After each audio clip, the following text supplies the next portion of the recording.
Movie की शुरुआत में एक बॉडी पानी में तैरती हुई दिखाई जाती है। फिर पानी के किनारे मौजूद कुछ लोग उस बंदे को निकालते हैं और अपने साथ ले जाते हैं। वो लोग उसे अपने गांव में ले जाकर उसका ट्रीटमेंट करते हैं। बॉडी पूरी तरह से जख्मी होने की वजह से पट्टियों में लपेट दी जाती है। फिर गांव वालों पे कुछ लोग हमला करते हैं और उनको जान से मार रहे होते हैं और सब लोग डर रहे होते हैं। फिर एक स्पेयर आके एक आदमी के लगता है और वो मर जाता है। और सब लोग पहाड़ी के ऊपर देखते हैं, वहाँ एक आदमी खड़ा होता है जो पूरी तरह से पट्टी से लिपटा होता है। फिर वो आदमी आके उन सारे दुश्मनों को मार देता है और गांव वाले उसको अपना मसीहा मान लेते हैं। लेकिन उस मसीहा को अपने बारे में कुछ भी याद नहीं होता। फिर गांव का एक बच्चा कहता है, जब मैं बड़ा हो जाऊंगा तो पता लगाऊंगा कि आप कौन हैं। फिर हमें 3 साल बाद की स्टोरी दिखाई जाती है, जहाँ पे कुछ हाईजैकर्स लड़कियां एक ट्रेन को हाईजैक कर लेती हैं और ट्रेन में मौजूद एक पुलिस वाला एक हाईजैकर लड़की को पकड़ लेता है और बाकी लड़के उसे सिलेंडर करने के लिए कहता है। फिर एक आदमी जिसका फेस पट्टी से लिपटा होता है वो आगे बढ़ता है और उस पुलिस वाले को मार के नीचे गिरा देता है और फिर उसको हथकड़ी लगाता है। फिर वो उस पुलिस वाले से सवाल करता है कि तुम्हें इस दुनिया में सबसे प्यारी चीज क्या है। वो कहता है मेरी माँ। फिर वो एक बुरके वाली औरत की तरफ पॉइंट करता है और कहता है समझो ये तुम्हारी माँ है, और उसको शूट कर देता है, जिससे ट्रेन में सब जगह खौफ फैल जाता है। फिर एक पुलिस ऑफिसर की एंट्री होती है जिसका नाम निर्मता होता है और ये केस उसको दिया जाता है। फिर वो हाईजैकर से बात करती है। हाईजैकर उसे एक गाना बताता है और कहता है ये गाना खत्म होने से पहले एग्रीकल्चर मिनिस्टर मुझे यहाँ चाहिए। फिर एग्रीकल्चर मिनिस्टर वहाँ पे आ जाता है और उसकी बात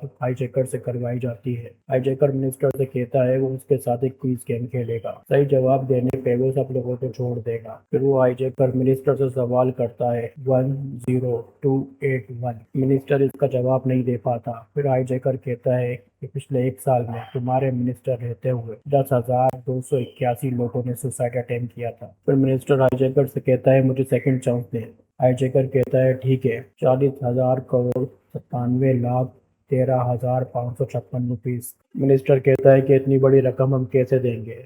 हाईजैकर कहता है कि अभी कुछ ही देर में आपके पास एक बहुत बड़े आदमी की कॉल आएगी और पैसों का बंदोबस्त हो जाएगा। फिर ट्रेन में मौजूद एक बहुत बड़े बिजनेसमैन की बेटी उससे उसके बाप को कॉल करवाई जाती है और वो मिनिस्टर को पैसे भिजवा देता है और पैसे हाईजैकर के अकाउंट में ट्रांसफर कर दिए जाते हैं। फिर हाईजैकर उस लड़की को बताता है कि बैंक ने तुम्हारे बाप के 40,000 करोड़ तो माफ कर दिए, लेकिन इस लड़की के बाप के 40,000 रुपए माफ नहीं किए और उसे मेंटली टॉर्चर किया, जिसकी वजह से उसने सुसाइड कर ली। फिर हाईजैकर उस लड़की को अपना नाम बताता है और कहता है कि ये नाम अपने बाप को बताना। फिर हाईजैकर ट्रेन में मौजूद सब लोगों से तालियां बजाने के लिए कहता है, जिसपे कोई ताली नहीं बजाता। फिर हाईजैकर उस औरत को जिसे उसने शूट किया होता है उसको उठाता है। सब देखते हैं वो बिल्कुल ठीक होती है और सब लोग तालियां बजाते हैं और हाईजैकर के सपोर्ट करते हैं। फिर हाईजैकर उन लोगों को एक पैकेट देते हैं जिसके अंदर बैंडेज होती है। फिर ट्रेन स्टेशन पे आके रुकती है। पुलिस वाले वहाँ पे उनका वेट कर रहे होते हैं और ट्रेन से पैसेंजर निकलते हैं जिन्होंने अपने फेस पे बैंडेज बांधी हुई होती है। फिर कुछ ही देर में वहाँ पे गोलियां चलने लग जाती हैं और हाईजैकर्स वहाँ से भाग जाते हैं। पुलिस वाले अंदर जाके देखते हैं, उन्हें कुछ नहीं मिलता। वहाँ पे रिमोटली वेपन्स का यूज किया जाता है पुलिस वालों को गुमराह करने के लिए। फिर हाईजैकर्स ने जो पैसे लिए होते हैं वो किसानों के अकाउंट में ट्रांसफर कर दिए जाते हैं। फिर उस बिजनेसमैन की बेटी अपने घर पहुंचती है और अपने बाप कार्ली को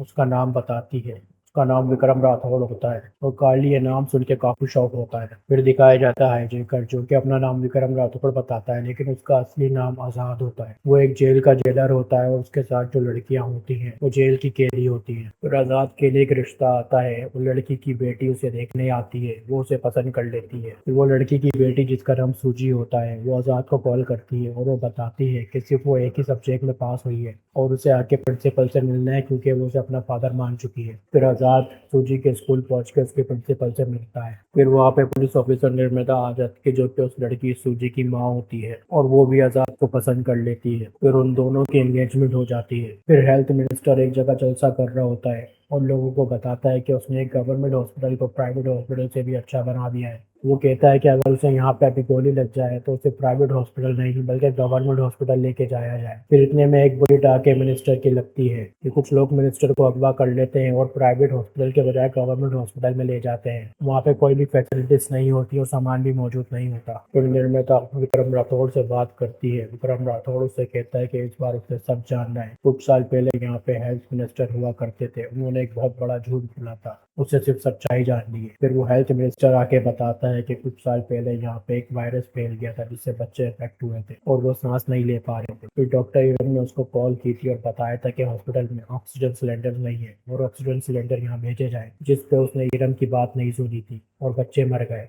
फिर बाद में हेल्थ मिनिस्टर ने डॉक्टर इरम के ऊपर ड्रग्स लेके ऑपरेशन प्रैक्टिस करने का इल्ज़ाम लगा दिया था और उससे सज़ा करवा दी थी। फिर विक्रम राठौड़ निर्माता को एक लिस्ट बना के भेजता है और कहता है कि अगले 5 घंटे में सारी चीज़ें गवर्नमेंट हॉस्पिटल के अंदर मौजूद होनी चाहिए। फिर वो सारी चीज़ें गवर्नमेंट हॉस्पिटल के अंदर आ जाती है। फिर विक्रम राठौड़ निर्मलता से चॉपर मंगवाता है। फिर चॉपर जब हॉस्पिटल पे पहुंचता है तो हाईजैकर लड़कियां बाहर निकल के चेक करते हैं कि सब कुछ ठीक है। फिर वहाँ पे पुलिस वाले अटैक कर देते हैं और हाईजैकर लड़की और पुलिस वालों के बीच में लड़ाई होती है। फिर विक्रम राठौड़ भी वहाँ पे आ जाता है और विक्रम राठौड़ और निर्मला के बीच में लड़ाई होती है और विक्रम राठौड़ चॉपर में चढ़ जाता है और निर्मला भी उसके पीछे चढ़ती है, जिस पर उसका पैर मुड़ जाता है और वो नीचे गिर जाती है और विक्रम राठौड़ का मार्क्स उसके हाथ में आ जाता है। फिर पुलिस डिपार्टमेंट के पास विक्रम राठौड़ का जो स्केच होता है, निर्मिता अपनी टीम से कहती है कि किसी अच्छे स्केच आर्टिस्ट को बुला के बाकी का फेस कंप्लीट करवाओ और उसकी आज रात में शादी होती है और शादी के लिए वो चले जाती है। एक तरफ निर्मिता की शादी हो रही होती है और दूसरी तरफ स्केच रेडी हो रहा होता है। फिर जब स्केच रेडी हो जाता है तो ईरानी निर्मिता को कॉल करता है और निर्मिता की बेटी उसे कॉल पिक करने नहीं देती। फिर आज़ाद और निर्मिता की शादी हो जाती है। फिर निर्मिता अपना व्हाट्सएप चेक करती है जहाँ पे उसको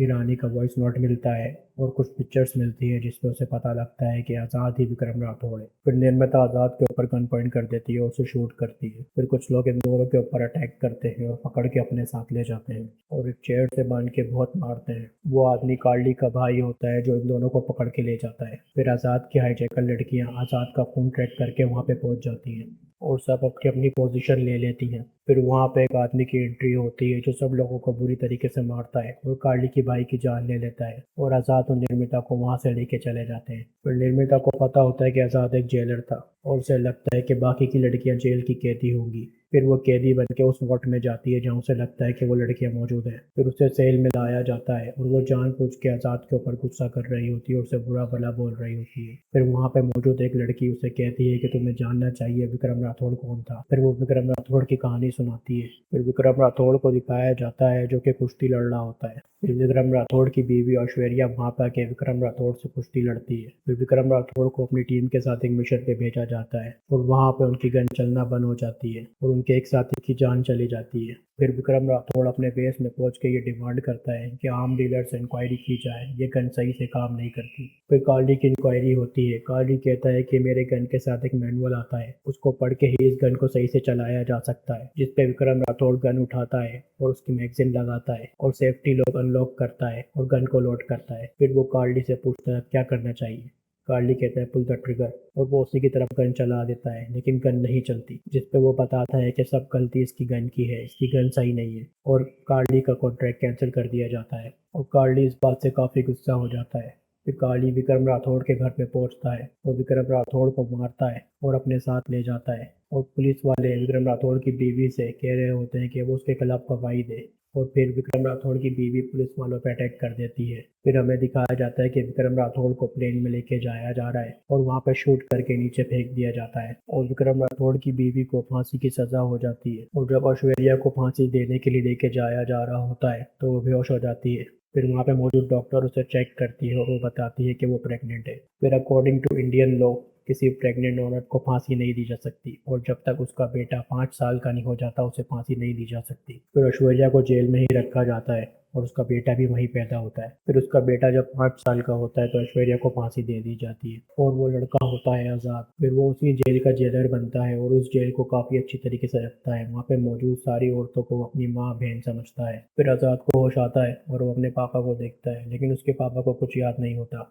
फिर ट्रेन के अंदर जो पुलिस ऑफिसर होता है वो आज़ाद से कहता है कि उस दिन तुम्हारे चेहरे ने मुझे मेरे गांव में मौजूद एक मसीहा की याद दिलाई और मुझे उसका नाम पता लगा विक्रम राठौड़। तो मैंने इंक्वायरी की और मुझे पता लगा कि उस ग्रुप में मौजूद तमाम मेंबर्स के हाथ में एक खास निशान होता है और मैंने उन मेंबर्स को ढूंढना शुरू करा और उन्हें बताया कि उनका दोस्त जिंदा है। वो पुलिस ऑफिसर वही बच्चा होता है जो पट्टी में लिपटे उस आदमी से वादा करता है कि मैं पता लगाऊंगा कि आप कौन हो, लेकिन विक्रम राठौड़ को कुछ भी याद नहीं होता और वो अपने बेटे को भी नहीं पहचान रहा होता। फिर ईरानी उस सेल में मौजूद सारी लड़कियों को अपने पास बुलाता है और निर्मला भी उनके साथ जाती है। तो जो कहानी उस रूम में सुनाई जा रही होती है वही रिपीट करता है। और निर्मिता के कॉलर से एक माइक्रोफोन निकालता है और फिर निर्मिता को मारता है और बताता है कि वो कार्ली के लिए काम कर रहा है। फिर वो कार्ली को वीडियो कॉल करता है। कार्ली कहता है कि सबको मार दो और निर्मिता की बेटी सूजी को भी मार देना। फिर ईरानी सूजी को एक गाड़ी में भेज देता है और निर्मिता को मारने के लिए वापस आता है। वो निर्मिता को शूट करता है कि डॉक्टर इरम निर्मिता के सामने आ जाती है और पुलिस उसको लग जाती है। फिर आजाद का बाप असली विक्रम सिंह राठौड़ सूजी को बचाने के लिए वहां पहुंचता है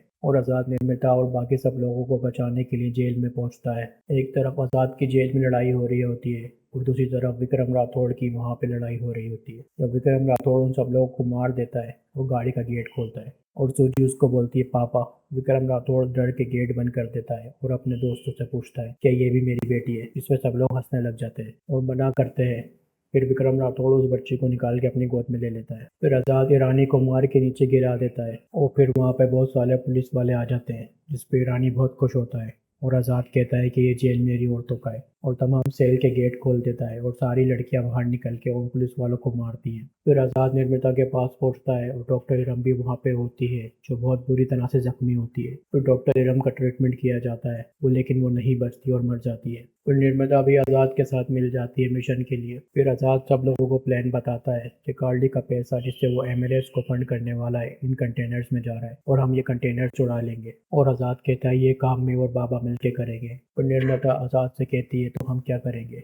आजाद निर्मिता से कहता है कि वोटिंग मशीन जिस कंटेनर्स में जा रही है तुम उन कंटेनर्स को अपने कब्जे में लोगी। फिर आजाद और उसकी लड़कियां पैसों वाले कंटेनर के ऊपर अटैक करती हैं और सब लोगों को मारती है। फिर कंटेनर में मौजूद एक आदमी एक लड़की को बाहर हैंग कर देता है और वो लड़की चीखती है। फिर विक्रम राठौड़ आके उस लड़की को बचाता है। वो कार्ली के आदमियों को मारता है और विक्रम राठौड़ के लोग भी आके कार्ली के आदमियों को मारते हैं। फिर विक्रम राठौड़ आगे जाके अपनी बाइक में आग लगा के उनके ऊपर फेंक देता है। फिर वो आजाद और उन लड़कियों से कहता है तुम लोग यहाँ से जाओ, हम लोग इनको देख लेंगे। फिर विक्रम राठौड़ और उसके लोग इन लोगों के ऊपर पेट्रोल बम से हमला करते हैं। फिर रास्ते में भागते हुए कीले भी गिराते हैं और एक पहाड़ पे आके फंस जाते हैं। फिर कार्ली के लोग विक्रम राठौड़ और उसके आदमियों को पकड़ लेते हैं। फिर कार्ली विक्रम राठौड़ के लोगों के ऊपर बेसबॉल से अटैक करता है और फिर टीवी में देखता है कि विक्रम राठौड़ तो वहाँ मौजूद है और प्रेस कॉन्फ्रेंस कर रहा है। फिर कार्ली पूछता है तो ये कौन है। फिर विक्रम राठौड़ का एक आदमी कहता है कि असली विक्रम राठौड़ है, तो टीवी पे जो है वो आजाद है, विक्रम राठौड़ का बेटा। फिर कार्ली विक्रम राठौड़ को चेक करता है, उसके सर के ऊपर निशान, सीने के ऊपर गोलियों के निशान। फिर वो विक्रम राठौड़ से कहता है तुझे मैं याद नहीं मैं कौन हूँ। विक्रम राठौड़ कहता है सांता क्लॉज, जिसपे सब लोग हंसने लग जाते हैं। फिर कार्ली भी हंसता है। फिर एक पुलिस ऑफिसर को दिखाया जाता है जिसका नाम नायक होता है और उसे आजाद को पकड़ने का मिशन दिया जाता है। फिर नायक दूसरे पुलिस ऑफिसर से कहता है कि 100 पुलिस ऑफिसर लेके जाओ और आजाद को पकड़ के यहाँ लेके आओ। फिर वो पुलिस ऑफिसर जेल के अंदर जाते हैं और फेल होके वापस आ जाते हैं। फिर पुलिस ऑफिसर नायक को बताता है कि अंदर 6 लड़कियां नहीं 6000 लड़कियां हैं। फिर आजाद नायक को एक डॉक्यूमेंट भिजवाता है और कहता है कि उसे इस डॉक्यूमेंट के ऊपर हेड ऑफ स्टेट के सिग्नेचर चाहिए। नायक आजाद से कहता है कि गवर्नमेंट तेरी बात क्यों मानेगी। आजाद कहता है कि मेरे पास गवर्नमेंट की एक बहुत प्यारी चीज मौजूद है जिसपे वो मेरी बात मान लेंगे। फिर वो सूजी के हाथों बाहर 2 बैग्स भिजवाता है। नायक उस बैग को खोल के देखता है, उसके अंदर वोटिंग मशीन होती है और स्टेट में सब जगह हलचल मच जाती है कि तमाम वोटिंग मशीन चोरी हो चुकी है, इलेक्शंस कैसे होंगे। फिर आज़ाद की डिमांड पूरी हो जाती है। फिर आज़ाद नायक से कहता है कि मेरी एक और डिमांड है। नायक इस पर चिढ़ जाता है और कहता है कि एक और डिमांड। आज़ाद कहता है हाँ, लेकिन ये इंडियन पब्लिक से है। फिर वो अपना मार्क्स उतारता है और इंडियन पब्लिक से बात करता है। वो कहता है कि आप जब भी कोई चीज़ खरीदने जाते हैं तो बहुत इंक्वायरी करते हैं, उसके बारे में पता करते हैं, और जब गवर्नमेंट को वोट देने जाते हैं तो बिल्कुल भी देखते नहीं कि गवर्नमेंट कैसी है, क्या करेगी क्या नहीं करेगी, उससे सवाल नहीं करते। और वो उन लोगों को एक राह दिखाता है। फिर कार्ली विक्रम राठौड़ और उसके आदमियों को लेके जेल के दूसरे रास्ते से जेल के अंदर आ जाता है और विक्रम राठौड़ के एक आदमी को मार देता है और आज़ाद को भी मारता है और विक्रम राठौड़ को भी मारता है। फिर एक जंजीर निकाल के दोनों की पिटाई करता है। फिर कार्ली एक गन निकालता है और विक्रम राठौड़ के वही अल्फाज दोहराता है जो उसने कार्ली कॉन्ट्रैक्ट कैंसिल करते वक्त कहे थे। फिर वो विक्रम राठौड़ को शूट करता है, वो गन नहीं चलती और विक्रम राठौड़ के कान में उस गन की आवाज़ आती है जिससे उसकी याददाश्त वापस आ जाती है। फिर वो आज़ाद के ऊपर दोबारा जंजीर से अटैक करता है। विक्रम राठौड़ वो जंजीर पकड़ लेता है और कार्ली को मारता है। फिर आज़ाद को गले लगाता है। फिर आज़ाद और विक्रम राठौड़ कार्ली के लोगों को मारते हैं। फिर कार्ली एक बड़ी गन की मदद से विक्रम राठौड़ आज़ाद के ऊपर अटैक करता है और विक्रम राठौड़ एक शील्ड की मदद से उस बुलेट को रोकता है और कार्ली और विक्रम राठौड़ की लड़ाई होती है और विक्रम राठौड़ कार्ली को बहुत मारता है। फिर वही जंजीर जिससे उसकी पिटाई लगा रहा होता है उसी जंजीर से कार्ली को बहुत मारता है। फिर कार्ली विक्रम राठौड़ को कहता है कि जंजीर फेंक दो, हाथ से लड़ते हैं। और विक्रम राठौड़ जंजीर फेंक देता है। फिर कार्ली और विक्रम राठौड़ का हैंड टू हैंड कॉम्पैक्ट होता है। विक्रम राठौड़ कार्ली को हरा देता है। फिर कार्ली का एक बहुत लंबा चौड़ा आदमी विक्रम राठौड़ के कंधे के ऊपर टैप करता है। विक्रम राठौड़ पीछे मुड़ के देखता है तो वो हैरान रह जाता है और वो कहता है बाहुबली। फिर वो आदमी विक्रम राठौड़ को मारता है और विक्रम राठौड़ का कोई भी वार उसके ऊपर असर नहीं कर रहा होता। फिर आजाद आके उस आदमी को मारता है लेकिन उसका भी कोई वार उस आदमी के ऊपर असर नहीं करता। फिर विक्रम राठौड़ एक फायर एक्सटेंशन सिलेंडर लेके आता है और उसकी मदद से वो लोग उस आदमी को हरा देते हैं। फिर दोनों मिलकर कार्ली को मारते हैं और कार्ली को ले जाके फांसी दे देते हैं और यहाँ मूवी का एंड हो जाता है।